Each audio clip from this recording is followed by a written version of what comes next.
ว่าอังการลักษณะวันเมื่ออันว่านั่นตีใช้น้ำเสียงว่านั่นมันมีอะไรเขาเลยอังการลักษณะเป็นโคเนอร์ในมีช่างหลายๆขนาดโดดไล่มีช่างหลายๆโดดไล่หู้ช่างหลายๆโดดไล่เลี้ยงมีช่างหลายๆครับอ๋ออันนั้นก็ไต้เฮาคาเพราะเฮาคาเรียนเรียนรู้ในตุ่มขึ้นจีนนะครับเนาะเพราะเฮาคาเรียนรู้ในเฮาคาเดมีถัดเจอเชียงขึ้นมาแทนกันเนาะค่าเขาได้เลยเรียนรู้เดียวมือ2เฮง4 2เฮง5พุ่นน่ะเมื่อนั้นแน่เจ้าเสือกันผ้าเนี่ยมันมาหลับในเฮาคาค่ะเนาะมันมาหลับในว่าตาเดลัยเมืองปานใหม่ในมันจะยากค่ะเนาะเดลัยมีสังหลานไหนก็เอาหน้าอันที่อันเปิ้นตุ้งร่วมกันแต่มันมีไว้4มิ้วไว้ค่ะมีไว้4มิ้วว่านั้นตา2มิ้วในมันปิ้นปันไว้ตา2มิ้วนั่นเดลัยมาเฮ็ดเอาฮะซัมโพเฮ็ดยาวในดีกว่าครับสุดตั้งเนาะกันเดลัยมีกัน2มิ้วนะเนาะก็ในคาริมาลาดในค่ะเนาะพี่น้องเขาเจื้ออันสนใจว่าเฮ็ดสังหลายใต้เฮาในมันมีอย่างกาดที่เป็นที่วันเมืองใหม่เลยในนั้นคาริซับแลนในค่ะเนาะมึงค่ะเนาะเตไลมีแผ่นลิ้นค่ะเตไลมีแผ่นลิ้นต้องใต้เฮามีแผ่นลิ้นค่ะเพราะถามตัวไหนนั่นใต้เฮาค่ะมีแผ่นลิ้นค่ะมีแผ่นลิ้นค่ะเนาะเขาเรียกว่า territory rights ส่วนรายตั้งแผ่นดินค่ะใต้เฮาค่ะมาเหลียวในป้อเฮาค่ะตัวดินเมืองมาในเบิ่นก็ไปเทียบแต่ว่าในเป็นนางดินใต้ในโฮมตุงเมืองมาในกุมันตุตัดแต่ไม่ว่าในเป็นนางดินใต้ในชานสติกสัมปายรัฐว่าตั้งกวางมีกะหรือตั้งแกมมีกะหรือแต่ปายรัฐจะนั่นแทงกันเนาะว่าตั้งกวางมันนั่นหนังว่า62,500ปากลักในกันเนาะอันตัวในกำพาก็เป็นตั้งตู้ฐานวันให้เป็นนางดินใต้ค่ะก็ในโปคือย้อนปืนกว่าขึ้นในกอนใต้เขาอยู่ไว้กันในเฮาคันในมีหนังดินนั้นชัดเจนค่ะบันนึงเฮาได้มีตัวไหนก็ในพวกเฮาคันลูกยันกลุ่มขึ้นเมื่อดังป้นมีมีว่าในเขาพูดถึงลายวันในเป็นเนี่ยยินใต้เขาว่าจังได๋พอเฮาลูกตั้งมีทีละขึ้นเมื่อตั้งต้องที่ก็ป้นบ่ถึงออกปานบ่เพิ่นเฮาว่าชันปีแน่อันนั้นเพิ่นก็มันบ่ยังตุมักมันเฮากันเนาะก็ในพวกเฮาคันกันด้วยในยินโลกอันเพิ่นมักมันไม่ว่าเมืองมาในมันเป็นยูเนียนหลายสเต็กมารวมกันเป็นยูเนียนก็ในคำว่าบ่ยังตัวหันวันในเป็นชันสเต็กในก็บ่ในใต้เฮาคันมีหนังชัดเจนนะเอาข้อที่1ได้พอดีติเมืองใหม่ที่เลยมีตัวไหนเนาะอันนั้นก็นั้นใต้เฮาคันในข้อที่1เข้าแล้วกันเนาะข้อที่2ได้ที่เลยมี population เนี่ยว่า population หมายถึงคนค่ะประชากรคนอันอยู่ในนั้นนะเนาะมีคนอันอยู่นั้นมาตั้งแต่ปานก่อนตูหมอนั่นค่ะ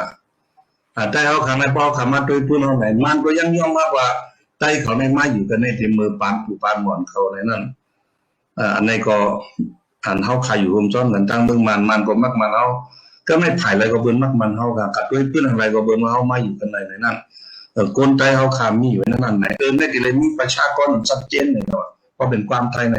ที่เลยมีหัวโกนอันแจ้งแรงว่าในแก่นหินนั่นแหละอันในใต้เฮาคาบ่มีค่ะเนาะอันภาษามานั้นที่เลยมีหลวงปองจึงนี่ก็ว่า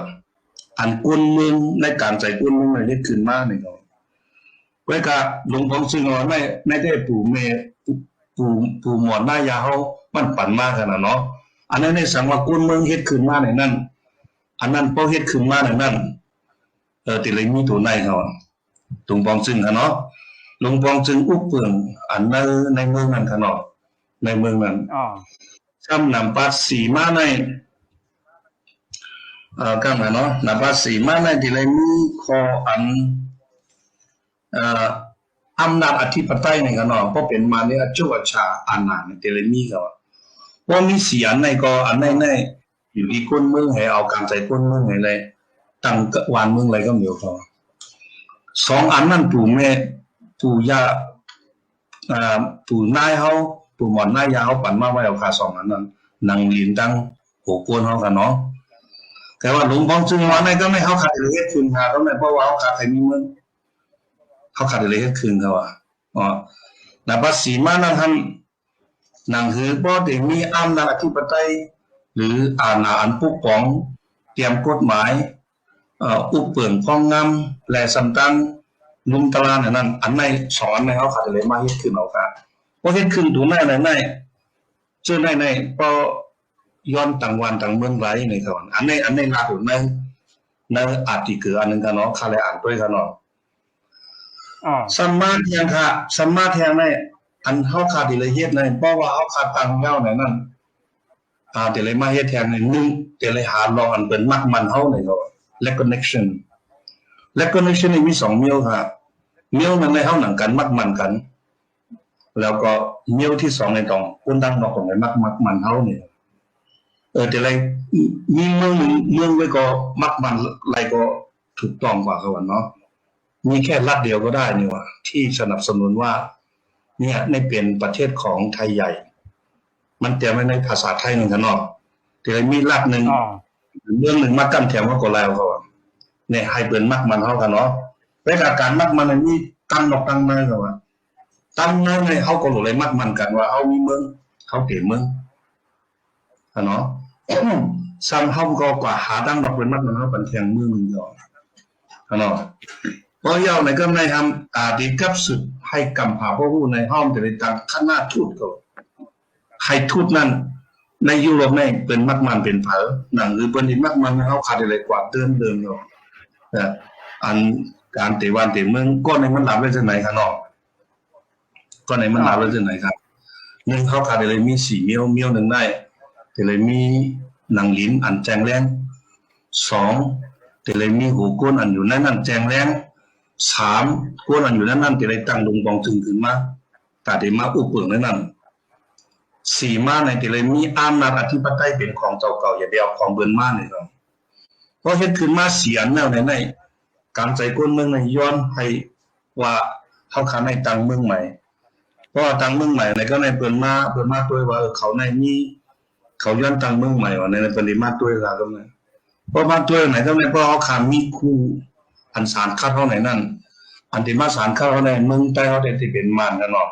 แต่เพราะว่ามันมีข้อสารคัดก็ในเบิ่งได้ถามหาก็แม่เพราะถามว่าในเบิ่งได้ใจกลางใจก้นเมืองอันนี้เขาเฮาว่า people referendum ในนั้นเขาได้จังไหนกว่าเขาเนาะสำคัญเรื่องสุดมาในเนี่ยว่าศูนย์ในมีไว้ลองอันตั้งมาตั้งศูนย์ในตกลงกันไว้ลองอีโคหมายปังลงนั่นน่ะว่าศูนย์ในตั้งมานั่น